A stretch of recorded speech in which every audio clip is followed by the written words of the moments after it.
Basically time gain हो। ये मुज़ाकरात वाला भी देख लीजिए ना, ये ड्रामा ही हो रहा है। नतीजा तो कोई नहीं निकला। नहीं, ड्रामा। हुकूमत भी मुखालिफ कर रही है, पीटीआई भी मुखालफत कर रही है और मुज़ाकरात भी हो रहे हैं।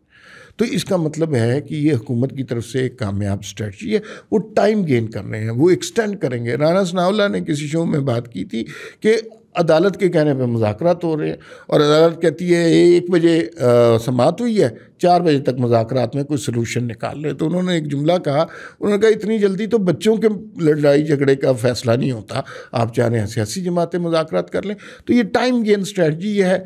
इन्होंने सितंबर तक का वक्त गुजारना है, उससे पहले मुझे किसी सूरत में इंतखाबात होते नज़र नहीं आ रहे। इसलिए कि एक पेज पे अब इस्टेब्लिशमेंट भी है, इलेक्शन कमीशन भी है, हुकूमत पाकिस्तान भी है, पाकिस्तान की इमरान खान के अलावा सारी सियासी जमातें, अगर वो नहीं मान रही तो फिर इलेक्शन नहीं हो रहे भाई। अच्छा, आपने देखा है कि अदलिया और पार्लियामेंट एक दूसरे के सामने खड़े हो गए और हुकूमत ने काफ़ी दिनों से ना मुज़ाकरात पूरी तरह किए हैं और ना ही सुप्रीम कोर्ट का कोई जवाब भी दिए। आपके ख्याल में हुकूमत सुप्रीम कोर्ट के ख़िलाफ़ जीत रही है? देखिए, मेरे ख्याल में जो बयानिया बना लिया ना, वो भी एक तरह की जीत है। 5-7 साल से हम देख रहे हैं इमरान खान साहब का कोई केस आता है उनको रिलीफ मिल जाता है। अपोजिशन का, उस ज़माने की अपोजिशन का या मौजूदा हुकूमत का केस आता है, फटाफट पेशियाँ, जेलें, ये सब कुछ, और नैब भी एक्टिव हो जाता है, वो सब कुछ हो जाता है।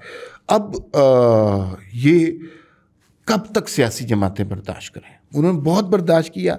मैं ये समझता हूँ कि ये जो हम पार्लियामान के रोल को अदालती इस्लाहात के लिए लेके आए, ये लेट लेके आए। इन्हें पहले लेके आना चाहिए था, ताकि वो मसाइल अवाम के नुमाइंदों की जो तकरीम करवानी है वो सुप्रीम कोर्ट पार्लियामान पहले करवाता।